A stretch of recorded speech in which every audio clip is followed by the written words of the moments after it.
يا من له صبري وكل شكايتي وبقربه كم تنجلي أشجاني.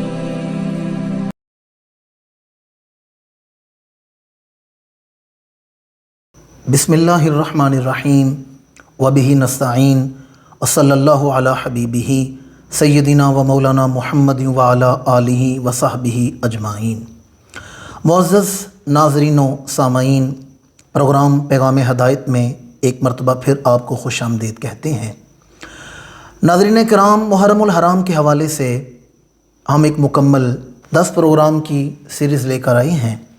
انشاءاللہ العزیز ان 10 حصوں میں آپ کے سامنے واقعہ کربلا، قرآن، حدیث اور تاریخ کی مستند کتابوں سے پیش کیا جائے گا. قصہ گوئی اور روایتی انداز سے ہٹ کے حقائق کے ساتھ انشاءاللہ العزیز یہ واقعہ کربلا بیان کیا جائے گا. تو آج اس سلسلے کی پہلی نشست، پہلی قسط ہے. اس میں ہم آپ کے سامنے عظمت و شان و اہل بیت اس کے حوالے سے گفتگو بیان کریں گے. انشاءاللہ آئندہ امام علی مقام کا تعارف اور وہ وجوہات جن کی بنا پر امام علی مقام کو مدینہ جیسا اور مکہ جیسا شہر چھوڑ کر کوفہ کی جانب عازم سفر ہونا پڑا، ان وجوہات کو بیان کیا جائے گا. اور پھر خانوادہ اہل بیت کے فیصلے، ان کی عظمت و استقامت اور قربانی یہ بالتفصیل مرحلہ وار آپ تک پہنچائی جائے گی. آج اس سلسلے کی پہلی نشست میں ہم شان و مقام اہل بیت کے حوالے سے گفتگو سماعت کریں گے. قرآن مجید فرقان حمید میں متعدد آیات ہیں جس میں اللہ کریم نے اہل بیت نبوت کی عظمت و شان کو بیان کیا. فرمایا انما یرید اللہ لیذھب عنکم الرجس اہل البیت ویطہرکم تطہیرا. انما کلمہ حصر کے بعد یہی ہے، یرید اللہ، اللہ ارادہ فرماتا ہے. کس چیز کا ارادہ؟ لیذھب عنکم الرجس اہل البیت، اہل بیت نبوت کو، اپنے محبوب مکرم کے گھر والوں کو نجاست سے دور رکھنے کا، ویطہرکم، اور تمہیں پاک رکھنے کا، تطہیرا، جس طرح پاک رکھنے کا حق ہوتا ہے. فرمایا انما یرید اللہ، بات یہی ہے کہ اللہ ارادہ فرما رہا ہے. یرید اللہ، اللہ ارادہ فرما رہا ہے.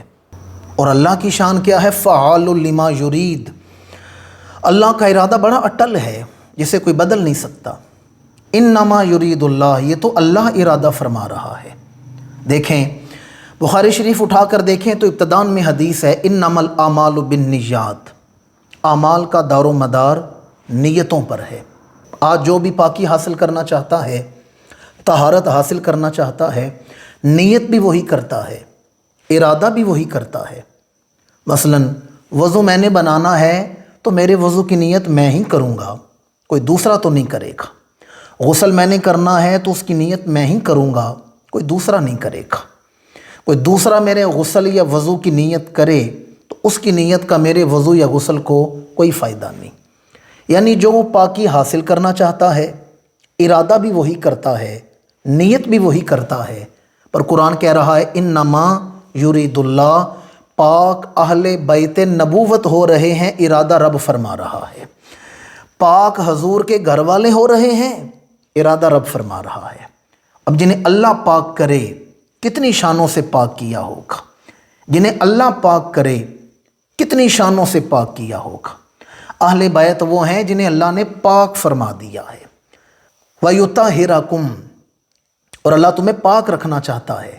تطہیرا، اب یہاں جو لفظ تطہیرا ہے یہ مفعول مطلق ہے، اور مفعول مطلق کیا ہے؟ اقامت شیء توفیت حق کے ہی، کسی کام کا اس طرح ادا کرنا کہ اس کا حق ادا کر دینا. اللہ فرماتا ہے میں نے اہل بیت نبوت کو اس طرح پاک رکھا ہے جیسے پاک رکھنے کا حق ہوتا ہے، ایسے پاک رکھا ہے جس طرح پاک کرنے کا حق ہوتا ہے. اہل بیت نبوت کو اللہ نے پاک کر دیا ہے. اب یہاں پہلا سوال یہ پیدا ہوتا ہے کہ اہل بیت ہیں کون یا کنہیں اہل بیت کہا جاتا ہے۔ ایک طبقہ ایسا ہے جو صرف ازدواج مطہرات کو ہی اہل بیت مانتا ہے، اور دوسرے وہ ہیں جو صرف حضور کی اولاد کو، بالخصوص سیدہ خاتون جنت حضور حیدر کرار اور ان کی اولاد کو ہی اہل بیت مانتے ہیں۔ تو یاد رکھیں، سب سے پہلے قرآن کی تفسیر قرآن سے کی جائے گی، جسے تفسیر بالقرآن کہا جاتا ہے۔ تو قرآن نے نبی کی ازدواج کو بھی اہل بیت کہا ہے۔ ہم اہل سنت و جماعت، ہماری دعوت فکر ہے کہ حضور کی ازدواج بھی اہل بیت میں ہیں اور حضور کی آل اولاد بھی اہل بیت میں ہے۔ دیکھیں، اکثر ہم کہتے ہیں کہ گھر والی، بیوی کو گھر والی کہا جاتا ہے۔ اہل کا مطلب ہے والے، بیت کا معنی ہے گھر، اہل بیت یعنی گھر والے۔ تو جب بیوی گھر والی ہی گھر والوں میں شامل نہیں ہوگی تو اور کون شامل ہوگا؟ قرآن مجید سورہ ہود آیت نمبر 73 اٹھائیں۔ ابراہیم علیہ السلام اور آپ کی زوجہ محترمہ کے پاس فرشتے آئے، ابراہیم علیہ السلام سے کلام کر رہے تھے، تو فرشتوں نے آ کر بشارت دی۔ آیت نمبر 72 میں، سورہ ہود آیت نمبر 72، فرشتوں نے بشارت دی کہ اللہ آپ کو ایک بیٹا عطا فرمائے گا۔ جب فرشتوں نے ابراہیم علیہ السلام کو بشارت دی تو ان کی زوجہ جو بزرگ تھیں، بوڑھی خاتون تھیں، انہوں نے کہا قالت یا ویلتی االد وانا عجوز وہذا بالی شیخا ان ھذا لشیء عجیب۔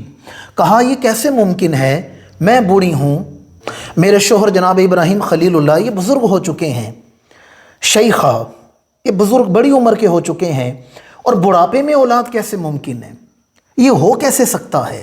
تو آگے سے فرشتوں نے جو جواب دیا اس میں اہل سنت و جماعت کا موقف ہے۔ سورہ ہود آیت نمبر 73 میں فرشتوں نے جواب دیا قالوا اتعجبین من امر اللہ، آپ اللہ کے امر پر تعجب کر رہی ہیں، آپ اللہ کے امر پر حیران ہو رہی ہیں، تعجب کر رہی ہیں۔ رحمت اللہ وبرکاتہ علیکم اہل البیت، علیکم اہل البیت، اے ابراہیم کی اہل بیت، آپ پر اللہ کی رحمت ہو، اللہ کی برکت ہو۔ علیکم اہل البیت، یہاں فرشتوں نے جناب ابراہیم کی زوجہ کو اہل بیت کہا ہے۔ تو قرآن مجید کی تفسیر قرآن سے کریں تو پتہ چلتا ہے کہ بیوی بھی اہل بیت میں شامل ہے۔ تو قرآن مجید کی تفسیر قرآن سے کریں تو پتہ چلا انما یرید اللہ لیذھب عنکم الرجس اہل البیت میں پہلی مخاطب ہیں تو ازدواج مطہرات ہیں، امہات المؤمنین ہیں، امام الانبیاء کی ازدواج ہیں۔ ہمارا عقیدہ ہے حضور کی ازدواج بھی پاک، بیٹیاں بھی پاک، 4 بیٹیاں ہیں، چاروں پاک ہیں، سیدہ زینب، سیدہ رقیہ، سیدہ ام کلثوم اور سیدہ خاتون جنت، یہ سارے پاک۔ حضور کی اولاد بھی پاک، بیٹے بھی پاک اور تمام آل بھی پاک ہے۔ ہمارا عقیدہ تو ہمارے امام نے بیان کر دیا کہ تیری نسل پاک میں ہے بچہ بچہ نور کا، تو ہے عین نور، تیرا سب گھرانہ نور کا۔ تو قرآن مجید کی اس آیت سے جو مراد ہیں وہ حضور کی ازدواج بھی ہیں اور حضور کی آل اولاد بھی ہیں۔ آج چونکہ ہم نے اہل بیت میں سے حضور کی اولاد کا ذکر کرنا ہے تو آئیں اس کی تفسیر میں ایک حدیث مبارکہ جو کہ بخاری شریف کی حدیث ہے۔ بخاری شریف میں حضرت بی بی ام سلمہ رضی اللہ تعالیٰ عنہ آپ سے مروی ہے، آپ فرماتے ہیں کہ امام الانبیاء میرے گھر میں تشریف فرما تھے، فی بیت ام سلمہ، بی بی ام سلمہ کے ہاں تشریف فرما تھے، اور حضور نے ایک چادر لے رکھی تھی، ایک چادر مبارک حضور کے کاندھوں پر تھی۔ فدعا فاطمہ، امام الانبیاء نے اپنی صاحبزادی سیدہ خاتون جنت کو بلایا اور آپ کو اپنی چادر میں لے لیا، بیٹی کو اپنی چادر میں لے لیا۔ وحسنا وحسینا فجل لہم بکساء، اور پھر آپ نے اپنے دونوں نواسوں کو، حسن اور حسین دونوں شہزادوں کو بلایا، انہیں بھی اپنی چادر میں لے لیا۔ ایک طرف خاتون جنت ہیں اور ایک طرف حضور کے دونوں شہزادے، دونوں نواسے ہیں۔ اور پھر حضور حیدر کرار کہاں تھے؟ وعلیا خلف ظہرہ، حضرت علی شیر خدا تو حضور کی پشت کی طرف تھے، امام الانبیاء کی پشت مبارک کی طرف ہے۔ فجل لہ بکساء، حضور نے انہیں بھی اپنی چادر میں لے لیا ہے۔ ایک چادر میں 5 وجود آ گئے ہیں،